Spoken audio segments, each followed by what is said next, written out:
Doctor की बीवी कह रही थी कि यासीन की माँ को नहीं बताया है कि वहां जेल में हो रही है उसका रिमांड। यही बताया है कि दफ्तर में हो रही है पूछगछ। डॉक्टर की बीवी ने इतना ही बड़ी कौरमे की देग बनाई। कह रही थी रश ही बड़ा लगा हुआ है वहां पे लोगों का। कुछ लोग तो आ रहे हैं पूछने के लिए यासीन का, बाकी आ रहे हैं यासीन की माँ की खबर लेने के लिए। डॉक्टर की बीवी कह रही थी कि इंशाल्लाह असर के बाद सारी औरतें मिलके आयत करीमा पढ़ेंगी कि यासीन छूट जाए। हाँ जी, आप तो सबसे पहले पहुंच जाना और दिल लगा कर पढ़ना कि यासीन छूट जाए और पाकीज़ा केस हार जाए। यासीन तो नहीं बचता अल्लाह के फजलो करम से। कोई रील शील नहीं वायरल हुई यासीन की? पैसे पूसे खिला के मामला ठप करा दिया होना। दुआ कर मामला ठप हो जाए, वरना ये तो यासीन के छुटने के लिए ख़त्म भी पड़ेंगी। एक माँ की खबर लेने के लिए जाती हूँ मैं अकबर वहां पे। जब पाकीज़ा गई थी ना यहाँ से, तो कोई नहीं आया था मेरी खबर लेने के लिए, ना ही मुझे पूछने के लिए, ना ही देगे पकी थी और ना ही आयत करीमा पढ़ा गया था। अब जो मैं गई थी तो यासीन की माँ मेरा हाथ पकड़ के चूम रही थी। कह रही थी मजलूम की आह लग गई यासीन को। हमारे घर तो देख नहीं भिजवाई डॉक्टर की बीवी ने। ना तो हमारे घर आया कौन था, किसी ने खबर ली थी। बेड़ा सूना पड़ा हुआ था हमारा। किसने खानी थी कौरमे की देग? अच्छा चलो आओ आके दोनों रोटी खाओ। नहीं खानी मुझे रोटी। खानी हुई तो यासीन के घर जाके देख ना खा लूं। सिर्फ दिमाग खराब किया हुआ। देख कैसा औखा हो गया ये। तू आ आ मेरा पुत्र, तू खाना खा। मैं तो खाऊंगा, मैं तो भूखा नहीं मरना। आज इधर बैठ, मैं खिलाती हूँ। मुझे यकीन है कि ये जो आयो है ये वक्त पे चालान जमा नहीं कराएगा। ये सब टोपी ड्रामा है। वो रिमांड की एक्सटेंशन लेगा फिर भी चालान जमा नहीं कराएगा ताकि यासीन मलिक अपनी जमानत की एप्लीकेशन दे। यार तुम हर वक्त आयो पे शक करती हो खाम खा। खाम खा।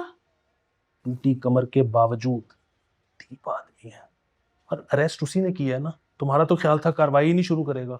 आई होप आसिम कि मैं गलत हूँ, लेकिन मुझे लगता है कि आयो सब कुछ ऊपर ऊपर से कर रहा है ताकि उस पर कोई हर्फ ना आए। बज़ाहिर सब कुछ लीगल लगे लेकिन अंदर से वो यासीन मलिक के साथ है। तुम देख लेना। यार अंदर से तो इस मुआशरे का हर दूसरा आदमी यासीन मलिक के ही साथ है, लेकिन मेरी बात मानो, ये आयो बड़ी नेक नीति से अपना काम कर रहा है और एविडेंस इसके पास तगड़ा है। अब्बू के मोबाइल की फॉरेंसिक तो कराई नहीं आयु ने। जी, क्योंकि उसके पास तो एविडेंस है तगड़ा। अच्छू डेरे का गामा जिसका मोबाइल फोन यूज हुआ था। मैं तुम्हें बता रही हूँ आसिम, ये आईओ इतना डीप नहीं है जितना तुम समझ रहे हो। यार तुम दोनों के बयान रिकॉर्ड होंगे, आपस में मैच कर लो, बल्कि प्रैक्टिस करो, बल्कि मैं तो कहता हूँ बाकायदा रिहर्सल करो। सच की रिहर्सल कौन करता है जी? सच की ही तो रिहर्सल होती है फराज साहब। लोग शक सच पे ही करते हैं। मुझे कुछ बताना है। चलो, हर प्लॉट की एंडिंग से पहले एक ट्विस्ट बेगम साहिबा ने लेके आना होता है। एज पे रखो मुझे। आसिम, आयु के दफ्तर के बाहर कोई ये मेरी झोली में डाल गया था। यासीन मलिक ने धमकी दी है कि अगर मैंने उसके खिलाफ बयान दिया तो उसके पास और भी वीडियोस हैं, वो भी वायरल कर देगा। अब बकवास, डरा रहा था तुम्हें। और कौन सी वीडियो? नहीं, हमारी ही है। तुम ऐसी ही होंगी ना।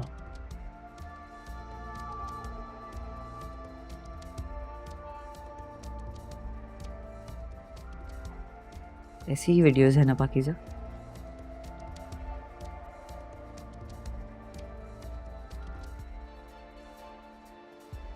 इससे भी बुरी। याद है ना तुझे फराज?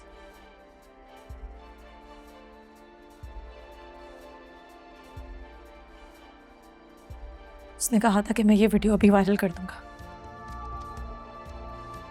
अगर मैंने कपड़े।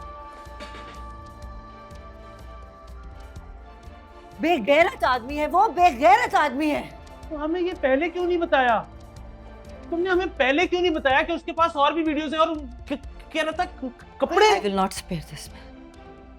I swear to God, I will not spare this man.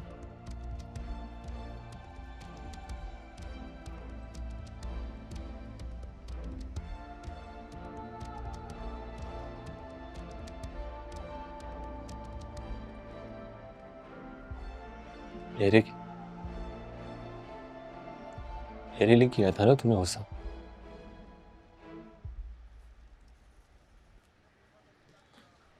नए कपड़े मेरे लिए, मेरी कनपट्टी पे गन रखी थी ना उन्होंने। मारते क्यों मुझे बचा रही थी पिज़्ज़ा? कह भी रहा था तुझे चीख चीख कर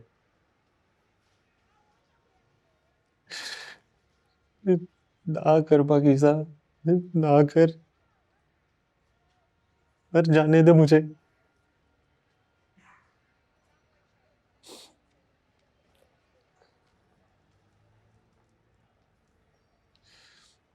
मैंने भी तो कहा था जब मुझ पर रखी थी गन कि मार देने दे फराज, तू मत कर ऐसा। मारते हैं तो मार देने दे,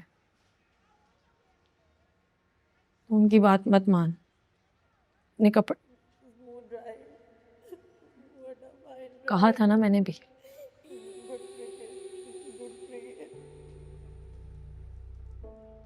एक दूसरे को बचाते ही रह गए हम,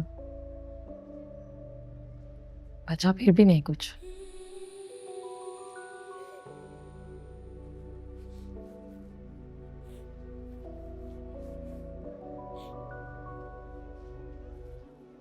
हम एक दूसरे को बचाएंगे, एक दूसरे के लिए, प्रॉमिस।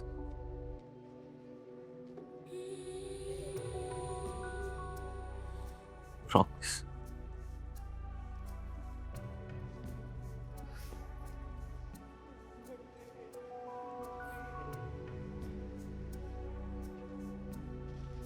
हम बचाएंगे एक दूसरे को,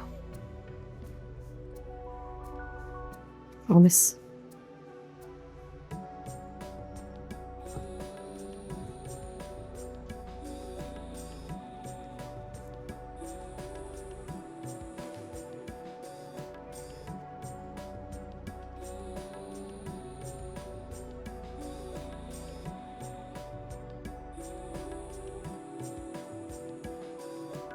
हम बचाएंगे पाकीज़ा और फराज को, समन। You and I together, I promise.